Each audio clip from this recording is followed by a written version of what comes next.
সুপ্রিয় দর্শক আসসালামু আলাইকুম। সবাই কেমন আছেন? সবাইকে স্বাগতম জানাচ্ছি নতুন আরেকটি রেসিপি দেখার জন্য। আজকে আমি ডাটা দিয়ে গরুর মাংস রান্না আপনাদের সাথে শেয়ার করব। এভাবে ডাটা দিয়ে গরুর মাংস খেলে দেখবেন খুব সুস্বাদু হয়।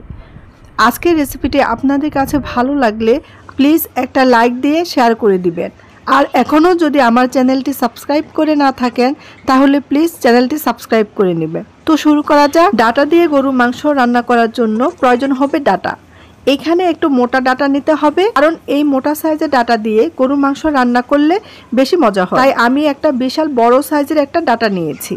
প্রথমে ডাটাটা কাটার সুবিধার জন্য একটু টুকরো টুকরো করে কেটে নিয়েছি। এবার উপরের খোসা ভালো করে ছিলে নিয়ে একটু বড় বড় টুকরো করে কেটে নিচ্ছি। তবে আপনারা আপনাদের পছন্দ মতো সাইজ করে কেটে নিতে পারেন। সবগুলো ডাটা কাটা হয়ে গেছে। এবার এই ডাটাগুলো কেটে ধুয়ে পরিষ্কার করে নিয়েছি। এখানে নিয়ে নিয়েছি প্রায় 1 কেজির মতো চর্বি সহ গরুর মাংস। গরুর মাংসটা ভালো করে ধুয়ে নিয়েছি। এবার একটা কড়াইতে দিয়ে দিচ্ছি 1.5 কাপ পরিমাণে সয়াবিন তেল। অবশ্যই এই রান্নার ক্ষেত্রে তেলের পরিমাণটা একটু বাড়িয়ে দিলেই বেশ ভালো হয়। তেলটা গরম হয়ে এলে দিয়ে দিচ্ছি পেঁয়াজ কুচি, আর দিয়ে দিচ্ছি গোটা গরম মশলা, 2টা তেজপাতা, 3টা মাঝারি সাইজের দারচিনি ও 3টা এলাচ দিয়ে দিলাম। এবার পেঁয়াজটা কিছুক্ষণ ভেজে নিব। পেঁয়াজটা কিছুক্ষণ ভেজে নিয়ে এর মধ্যে দিয়ে দিব 1 টেবিল চামচ পরিমাণ আদা পেস্ট, আর দিয়ে দিব 1 টেবিল চামচ পরিমাণ রসুন পেস্ট। এবার আদা রসুন একটু ভেজে নিব, এতে করে আদা রসুনের কাঁচা গন্ধটা চলে যাবে আর সুন্দর একটা ফ্লেভার বের হবে। আদা রসুন ভাজা হয়ে গেছে। এবার দিয়ে দিব বাকি উপকরণগুলো দেওয়ার আগে দিয়ে দিচ্ছি পানি। প্রথমে কিছুটা পানি দিয়ে নিলে মশলাগুলো পুড়ে যাবে না আর মশলাটা অনেক ভালো করে কষানো হবে। প্রথমে দিয়ে নিচ্ছি পরিমাণ মতো লবণ, 1 টেবিল চামচ হলুদের গুঁড়া দিয়ে দিচ্ছি।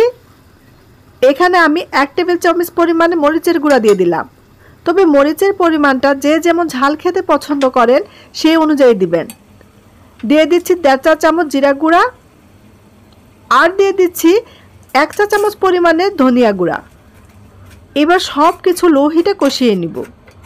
যে কোনো তরকারিতে মশলাটা যদি ভালো করে কষানো হয় তাহলে সেই তরকারিটা অনেক বেশি টেস্টি হয়। মশলাটা সুন্দর মতো কষিয়ে নিয়েছি, দেখতেই পাচ্ছেন মশলার উপরে তেল ছেড়ে দিয়েছে। এবার যে মাংসগুলো আগে থেকে কেটে ধুয়ে পরিষ্কার করে রেখেছিলাম সেই মাংসগুলো দিয়ে দিব। এবার মাংসটা মশলার সাথে ভালো করে মিশিয়ে নিয়ে একটা ঢাকনা দিয়ে ঢেকে রান্না করে নিব। আর মাঝে মাঝে ঢাকনা তুলে নেড়ে চেড়ে দিব, তা না হলে নিচে লেগে যেতে পারে। মাংসটা সুন্দর মতো কষানো হয়ে গেছে। এবার এর মধ্যে দিয়ে দিচ্ছি অল্প পানি। মাংসটা অবশ্যই একটু সময় নিয়ে সুন্দর মতো কষিয়ে নিতে হবে। কেটে রাখা ডাটাগুলো দিয়ে আবারও কষিয়ে নিব। এভাবে ডাটাটা একটু কষিয়ে নিলে ডাটার ভিতরে মশলা ভালো করে ঢুকে যায় আর তখন ডাটাটা খেতে বেশ মজা লাগে। কষানো হয়ে গেছে। এবার দিয়ে দিচ্ছি পানি দিয়ে আবারও আধা ঘন্টা রান্না করে নিব। ফিরে আসলাম আধা ঘন্টা পর। এর মধ্যে তরকারিটা হয়ে গেছে। আমি এই রকম ঝোলই রাখবো। নামানোর আগে দিয়ে দিচ্ছি ভাজা জিরা গুঁড়া। তরকারিতে অবশ্যই চেষ্টা করবেন ভাজা জিরা গুঁড়া দিতে। ভাজা জিরা গুঁড়া দিলে এই তরকারিটা আরও বেশি টেস্টি হয়। তো হয়ে গেল গরুর মাংস দিয়ে ডাটা তরকারি। আশা করছি আমার আজকের এই সহজ রেসিপিটি আপনাদের কাছে ভালো লেগেছে। আমি সবসময় ঘরোয়া উপকরণে সহজ ও মজাদার রেসিপি শেয়ার করি। আরও এরকম সহজ ও ঘরোয়া রেসিপি পেতে আমার চ্যানেলটি সাবস্ক্রাইব করে আমার পাশে থাকবেন। আজ এখানেই রাখছি। সবাই ভালো থাকবেন, সুস্থ থাকবেন। আল্লাহ হাফেজ।